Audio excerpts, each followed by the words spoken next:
हे sweet family. तो इस video में मैं स्टार्ट कर रही हूँ married to miss temperamental episode 3।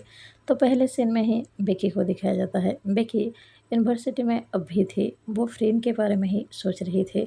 जब फ्रीन और बेकी की शादी हुई थी तभी माहौल इतना ख़राब नहीं था, बट धीरे धीरे सब कुछ ख़राब होता गया। कभी भी उन दोनों के बीच अच्छी तरह से बात ही नहीं होती है। फ्रीन के लिए मानो बेकी इस दुनिया में है ही नहीं। देखने के लिए तो वो दोनों एक ही छत के नीचे रहते हैं, बट फ्रेंड कभी भी ऐसा नहीं दिखाती जैसे बेकी उसके लाइफ में भी है। अगर बेकी उसके पास भी होता है फिर भी फ्रेंड को जैसे कोई फ़र्क नहीं पड़ता है। ऐसा लगता है मानो फ्रेंड के लिए बेकी का कोई भी वजूद नहीं है।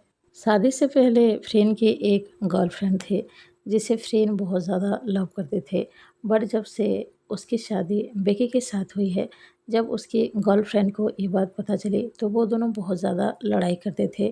फ्रेंड उसको समझाने की कोशिश करती, वो सब कुछ ठीक कर देगी और उसके पास वापस लौट जाएगी, बट ऐसा कभी नहीं हो पाया और आखिर में उसकी गर्लफ्रेंड ने उसे छोड़ दिया और इस बात का सज़ा वो अब बेकी को देती है। फ्रेंड को लगता है इस सब का ज़िम्मेदार बेकी ही है, उसकी वजह से ही उसकी गर्लफ्रेंड उसको छोड़कर चली गई। जब फ्रेंड के लाइफ से उसकी गर्लफ्रेंड चली गई, फ्रेंड को बहुत ज़्यादा बुरा लगता था।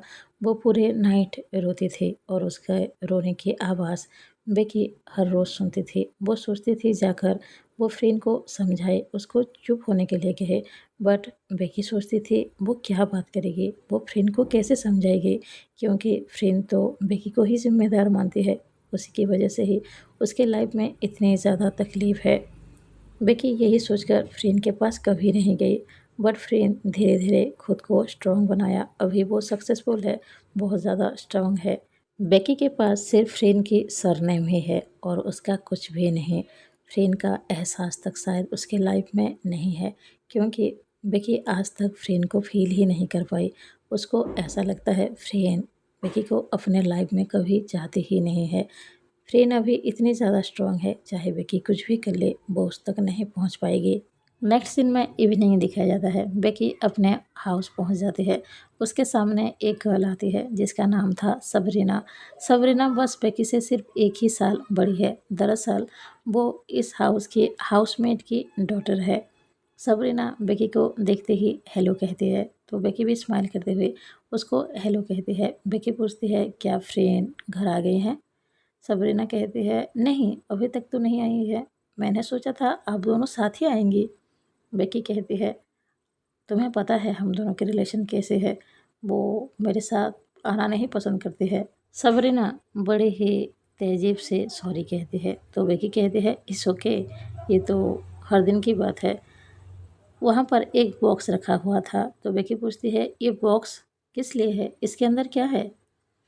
सबरीना कहती है शायद ये फ्रेंड के लिए आई है, इसके अंदर शायद स्टूडेंट की रिकॉर्ड्स है, मुझे पूरी तरह से पता नहीं है, बट ये फ्रेंड के लिए ही है।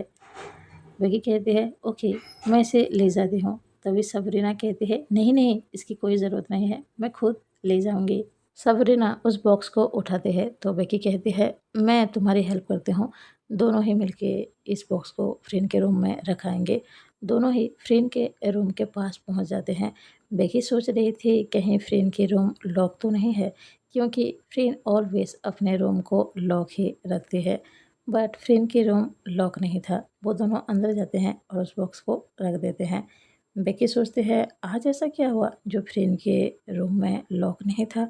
आमतौर पे तो वो हर दिन लॉक लगाते हैं, मुझे समझ में ये नहीं आता वो ऐसा क्यों करते हैं। पता नहीं कौन सा खजाना रखती है अपने रूम में जो उसको डर लगता है कहीं मैं उस खजाने को चुरा ना लूँ। तभी बेकी की नज़र एक सोफे के ऊपर जाता है जहाँ पर फ्रेंड के ढेर सारे कपड़े पड़े हुए थे। बेकी सोचती है वैसे तो फ्रेंड ऑलवेज अपने रूम को साफ़ सुथरा रखते हैं, हर एक जगह की चीज़ें उसी जगह पर मिलती है, बट क्या हुआ है जो फ्रेंड के कपड़े इस तरह से पड़े हुए हैं। बेकी सोचती है वो सारे कपड़े को अच्छी तरह से रख देगी। तभी सबरीना कहती है बेकी इसकी कोई ज़रूरत नहीं है, मैं कर लूँगी, तुम जाओ यहाँ से। बेकी कहती है नहीं, मैं हेल्प कर सकती हूँ। वो ये कहकर कुछ कपड़े को ठीक कर रही थी, तभी उसके हाथ से एक फ्रेम गिर जाता है। बेकी सोचती है ये मैंने क्या किया, वो जाकर जैसे ही फ्रेम को उठाने की कोशिश करती है, वो फ्रेम पूरी तरह से टूट चुका था और उस फ्रेम के अंदर फ्रेन और उसकी गर्लफ्रेंड थे। फ्रेन के लिए ये फ्रेम बहुत ज़्यादा इम्पोर्टेंट है। फ्रेन कभी भी इस फ्रेम को किसी को टच करने नहीं देती है। बेकी को बहुत ज़्यादा परेशानी होती है। वो सोचती है, ये मैंने क्या कर दिया? अगर फ्रेन को पता चलेगा, वो तो मेरी जान ही ले लेगी। बेकी सोचती है, फ्रेम तो गिर ही गया है और टूट गया है, बट बेकी उसको उठाएगी और वैसे ही फ्रेम बनाकर लाकर फ्रेम के रूम में रख देगी। बेकी उस फ्रेम को उठाने ही वाली थी, तभी सबरीना कहती है, बेकी रुको, क्या कर रही हो? वो कांच है, तुम्हारे हाथ में लग जाएगा, मैं साफ कर दूंगी। बेकी कहती है, नहीं, उसकी कोई ज़रूरत नहीं है, मेरे हाथों से टूटा है, मैं साफ कर सकती हूँ। सबरीना कहती है, बेकी तुम इस तरह के काम कभी नहीं करती हो, तो तुम्हें लग जाएगा, ठीक है मैं कर लूँगी, तुम हटो यहाँ से। बेकी थोड़ी सी साइड होती है, तो सबरीना उस फ्रेम को संभाल कर उठाती है, तो उसमें फ्रेम और उसकी गर्लफ्रेंड साफ साफ नज़र आ रहे थे। बेकी उस पिक्चर को ही देख रही थी। फ्रेन की गर्लफ्रेंड बहुत ज़्यादा ब्यूटीफुल है, उसकी लॉन्ग है, उसकी ब्यूटीफुल आइज़। बेकी सोचती है, फ्रेन की गर्लफ्रेंड है तो बहुत ज़्यादा खूबसूरत, इसीलिए तो फ्रेन अब भी उसको लव करती है और अपने दिल से निकाल नहीं पाई है। तभी सबरीना कहती है, तुम यहाँ पर 2 मिनट रुको, मैं एक ऐसी चीज़ लेके आती हूँ जहाँ पर मैं कांच को इकट्ठा करके ले जा सकूँ। बेकी नोट करती है, तभी वहाँ से सबरीना चली जाती है। बेकी एक कांच के टुकड़े को उठाने की कोशिश कर ही रही थी, तभी वहाँ पर फ्रेन आ जाती है। वो आते ही चिल्लाते हुए कहती है, बेकी तुम मेरे रूम में क्या कर रही हो? बेकी जैसे ही पलटती है, फ्रेन सामने खड़ी थी। वो उसको देखकर शॉक थी।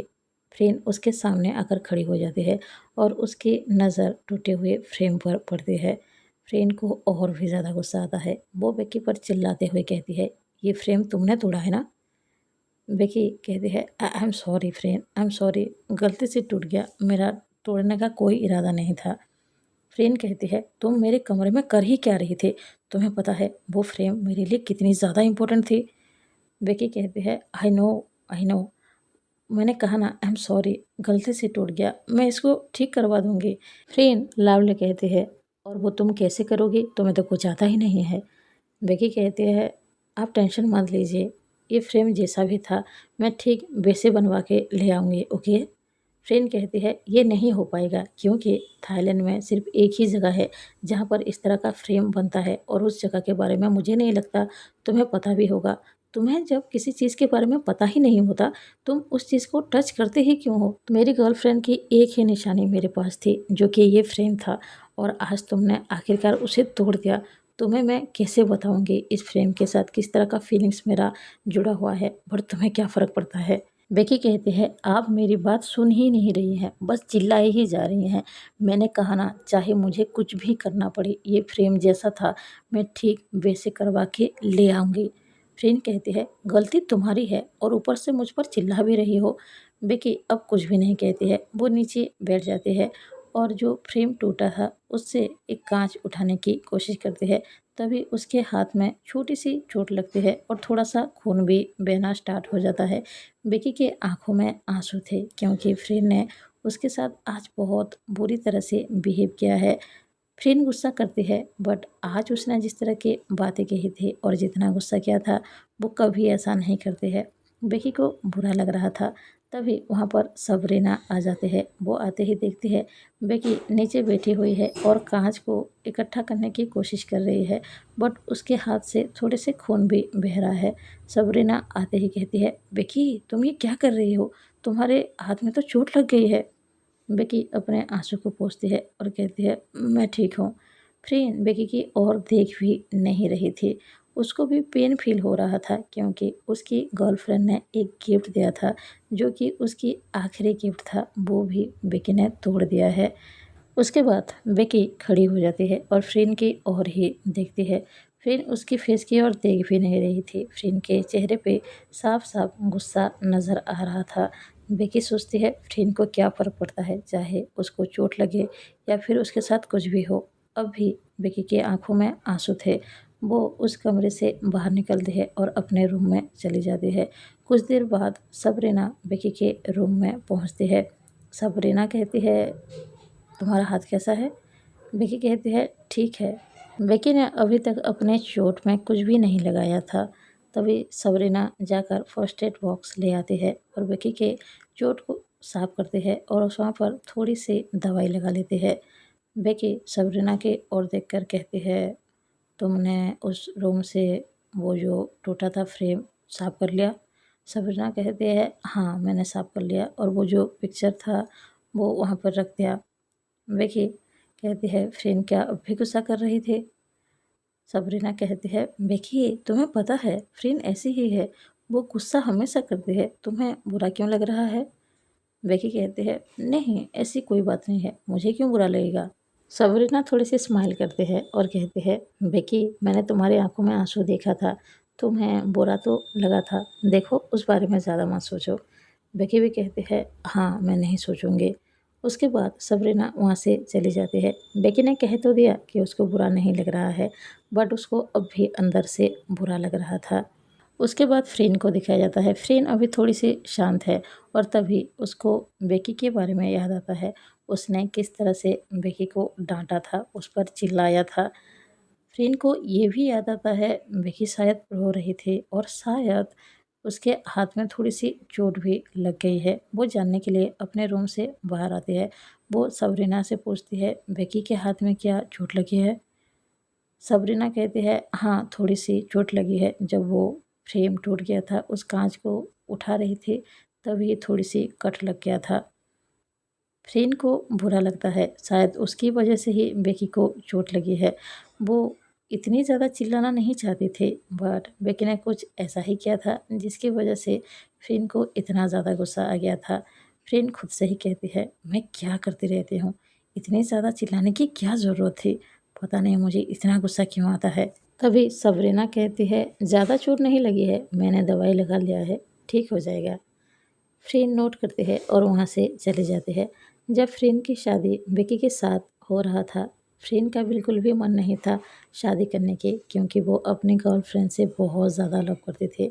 वो हमेशा ये सोचती थी वो पूरे लाइफ अपने गर्लफ्रेंड के साथ ही रहेगी और हैप्पी लाइफ जिएगी, बट ऐसा नहीं हुआ और आखिरकार उसे विकी के साथ शादी करनी ही पड़ी।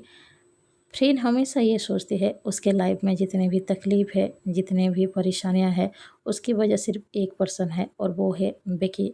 फ्रेंड सोचती है उसकी गर्लफ्रेंड उसके साथ नहीं है, वो एक हैप्पी लाइफ नहीं जी रही है और उसकी वजह सिर्फ बेकी ही है। फ्रेंड बेकी पर गुस्सा होती है, बट वो कभी भी इस तरह से गुस्सा नहीं होती है जैसे उसने आज बेकी के साथ बिहेव किया था। फ्रेंड सोचती है, आज कुछ ज़्यादा ही मैंने गुस्सा कर लिया, मुझे बेकी से सॉरी कहना चाहिए। वो यही सोचकर बेकी के रूम के बाहर खड़ी हो जाती है। वो पहले डोर को ओपन करके अंदर जाने के बारे में सोचती तो है, बट उसकी हिम्मत नहीं होती है। कुछ देर तक ऐसे ही खड़ा रहने के बाद फ्रेंड खुद से ही कहती है, अगर मुझे बेकी के साथ बात करनी है तो अंदर तो जाना ही होगा। वो यही सोचकर उस डोर को ओपन करती है तो सामने देखती है बेकी बैठी हुई थी। तभी बेकी की भी नज़र फ्रेंड के ऊपर पड़ती है। वो कहती है, आप मुझे यहाँ पर परेशान करने फिर से आ गई? फ्रेंड स्लो टोन में कहती है, बेकी आई एम सॉरी, मैंने जो किया मुझे वैसे बिहेव नहीं करना चाहिए था। बेकी लाउडली कहती है, आप अपने स्टूडेंट को परेशान करके थकती नहीं हैं जो आप मुझे परेशान करने के लिए आ गई। फ्रेंड बड़े ही प्यार से फिर से कहती है, बेकी ऐसे बात क्यों कर रही हो? देखो मुझे बुरा लग रहा है, मैंने जिस तरह से तुमसे बात किया, आई एम रियली सॉरी। तभी बेकी कहती है, प्लीज़ यहाँ से जाओ, मुझे परेशान करना बंद करो, मुझे अभी किसी से भी बात नहीं करनी है और ख़ास करके आपसे तो बिल्कुल भी नहीं, प्लीज़ लीव मी। फ्रेंड को पता चल जाता है चाहे वो कुछ भी कह ले, बेकी उसकी बात तो नहीं सुनने वाली है।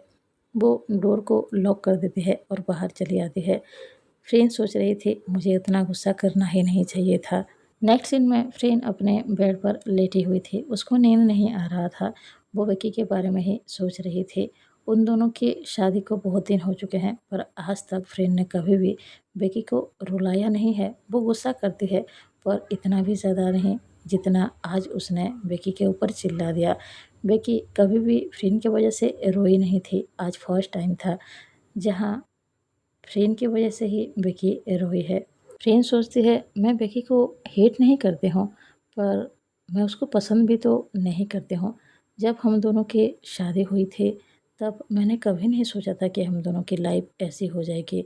जब भी मैं उसकी फेस को देखती हूँ मुझे समझ में आता है मैं इसकी वजह से ही परेशान हूँ और बहुत ज़्यादा सैड हूँ। ना मैं उसके साथ शादी करना चाहते थे और ना ही वो मेरे साथ शादी करना चाहते थे।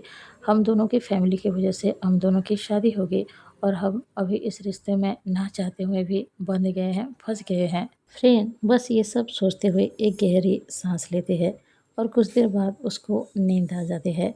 नेक्स्ट सीन में एक ब्यूटीफुल मॉर्निंग दिखाया जाता है। सुबह के 7 बज रहे थे।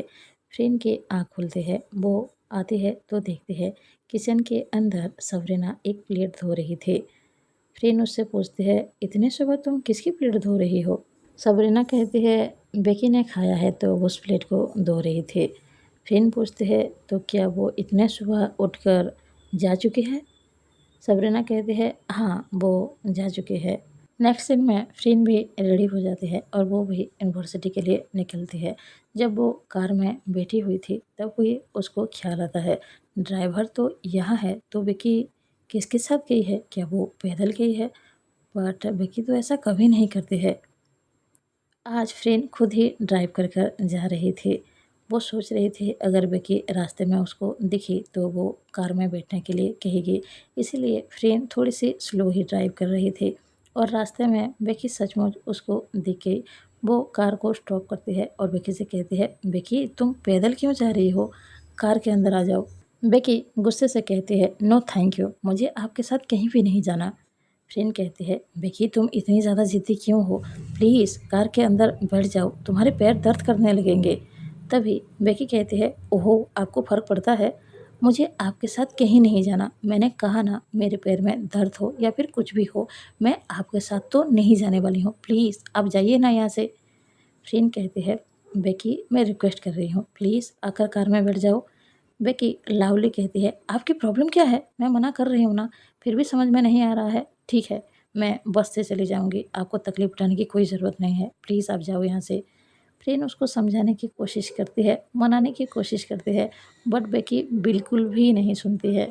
फ्रेंड ने भी ठान लिया था कुछ भी हो जाए वो विकी को अपने साथ ही ले जाएगी।